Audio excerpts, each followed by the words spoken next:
And welcome back to the Michael Cohen Show on our continued journey to 500,000 subscribers. We're literally almost there. Thanks to you. We're under 2,000. So do me a favor, hit subscribe, watch, comment, and share, because the stupidity has to come to an end. Talking about stupid, Pete Hegseth, he just can't seem to keep his story straight on the Venezuelan boat strikes. First, the double tap strike was dismissed as fake news from the failing Washington Post. Then, days later, it was confirmed and then, of course, blamed on an admiral. Now, Congress members are calling for a full-blown investigation, and Representative Eric Swalwell is holding Trump and his enablers accountable. On my podcast, Mea Culpa, Eric Swalwell and I, we break down why the White House shifting explanation, it just doesn't add up. Play the clip.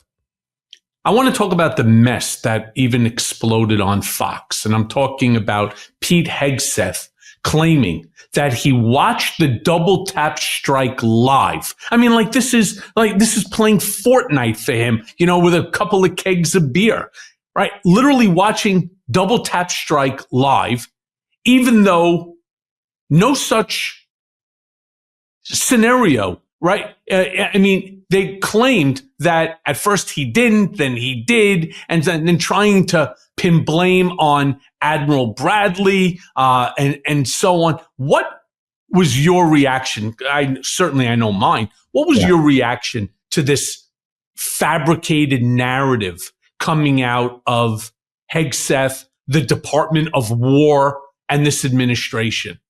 So let's start at the top, because the president is the commander in chief, right? And if you were to believe him, he is saying, I don't know what you're talking about. That's what he keeps saying every time he's approached for something that Hegseth or Patel or Noam has done. So either he's, the dumbest in the dark commander in chief we've ever had, or he's just lying through his teeth, or I guess third, he is suffering from serious health issues that, would not allow him to function as commander in chief. So then work our way down to Hegseth. He has not denied, Michael, that he committed a war crime, which is quite alarming. But I want to kind of lay out for your viewers, because I know they're smart people and they understand and want to be able to explain to others why this matters. The reason we don't do follow-on strikes to defenseless combatants is that we don't want that to happen to us. So the purpose, and again, let's not even accept them at their word that these were narco traffickers, because they won't give us the evidence that they were narco traffickers, which should be kind of the foundation of even having this argument, that they've proved to us that these guys are narco traffickers. They won't do that. But if you even give them the benefit of the doubt that these guys are narco traffickers, you take a strike, you stop the boat. So the threat has been neutralized. There's survivors in the strike. And further strikes after this one that we're talking about, they would actually go pick up survivors out of the water and return them to their country, which shows by those acts that they know what they did in this first strike was wrong. Then you have lawyers who have resigned from the Department of Defense, again, to me suggesting they don't want to be a part of this at all. So this Congress, unfortunately, is not going to do much to hold Pete Hegseth to account. But boy, he should be ready to become familiar with, the Armed Services Committee, the Oversight Committee, the Judiciary Committee. There's a lot of folks who are going to have jurisdiction. And the problem, Michael, is my Republican colleagues, they believe, one, that they're invincible, and two, that even if they're not invincible and we were to take the majority, that we don't have the balls to hold them accountable. And I'm telling you that Robert Garcia, Jamie Raskin, some of the leaders who are going to be chairing these committees, they are all in to bring transparency, and it's all going to come out. I don't know why they would think that you're not going to hold them to account. This is such a simple thing to do. I mean, I don't believe that what Hegseth or Trump or whoever else may be involved, I have a hard time declaring this as a war crime. And everybody keeps saying, why would you say that? It's a war crime. It's a war crime.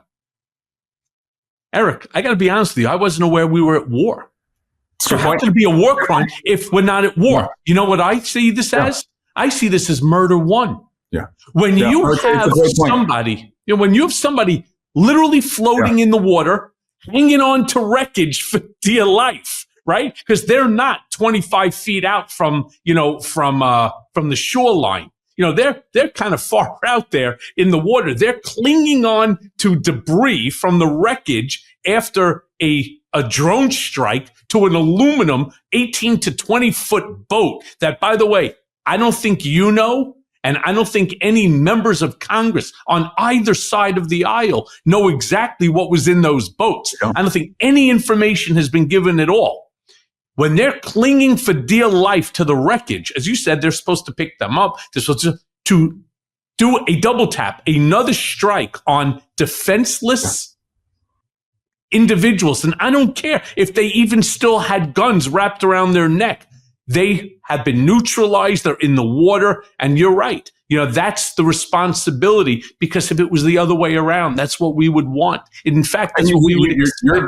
You're so right, Michael. Like we're almost accepting their approach here that this is a war or a conflict, and they have not gone to Congress. They haven't justified in any legal way why we should do this. And if I just step back and speak on behalf of Californians, I can't speak for New Yorkers.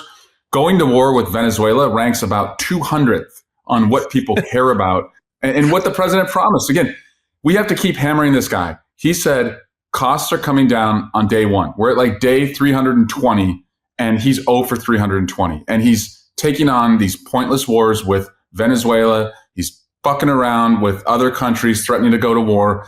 And everyone is just asking, like, what about me? I was told my costs were coming down. I was supposed to see some Doge check. I was supposed to see some tariff check. You haven't seen any of that. You've just seen, as you said, the skyrocketing prices. Yeah, skyrocketing prices as a result of tariffs. But even greater than that, we are accepting the notion that we are at war. And I don't know, I wasn't the greatest student. I did, I like to read what I wanted to read, not what the teachers wanted me to read. But I somehow remember that it's Congress who declares war, not the president, not the secretary of war. Right? And that's shame on a Republican Congress, right? Shame on a Republican Congress for not insisting that he come to them. I totally agree. So let me ask you then, how dangerous would you say it is when these Trump-aligned broadcasters like Fox News, when I listen to Jesse the Jerk-Off Waters or Greg, Lilliputian Gutfeld, and they sit there and they spew this Trump, aligned bullshit, inventing this military operation. This is an all-out military war. We stopped enough fentanyl from these 23 boats with the 100 individuals that would have killed every American 5 times over. Interesting. Because from my viewing of the boats in the water, I don't see shit in there, right? To be honest with you, right? But the problem is millions. And that's not where the fentanyl is coming from, by the way. The fentanyl comes from, of course, it's come from China, Mexico and China. Through Mexico. No, it goes, starts in China, comes through Mexico. Of course. But they won't just show us the receipts. Like, I think most Americans are pretty reasonable, where if you can show that you've got like cartel guys bringing in drugs that are going to affect our community, we want you to be, inventive. I don't see why having the Coast Guard interdict and stop them and bringing them to justice, like, we have the resources to do that, but to just do this without any evidence, and then, as you said, to follow on with this double tap strike, that is not who we are, and they better believe that they're going to be held to account. It may not be by their own, but in a year, it's going to be a very different Congress. Oh, yeah, I believe so. But the worst part is that you have millions and millions of these Fox, Newsmax, OAN viewers that accept this bullshit as fact. What do we do? You'll have to remind me of his last name. Hugh Brim, is it Hugh Brim or? Yes. He sent out a tweet yesterday that surprised me. He called out Hegseth for throwing. I think you mean Brett Hume. I'm sorry, Hugh Brett. Brett Hume. Brett Hume sent out a tweet calling out Hegseth for throwing Bradley under the bus. Sure. So at least some of them have enough, decency and wherewithal to recognize what he's doing here. But you just have to wonder, like, if you're Bradley or you're people similarly situated as Bradley, Like, how much of this are you going to take? Like, and so where is the Lieutenant Colonel Vindman or the Fiona Hill or the individuals who stepped up, during the Ukraine corruption crisis that led to the first impeachment?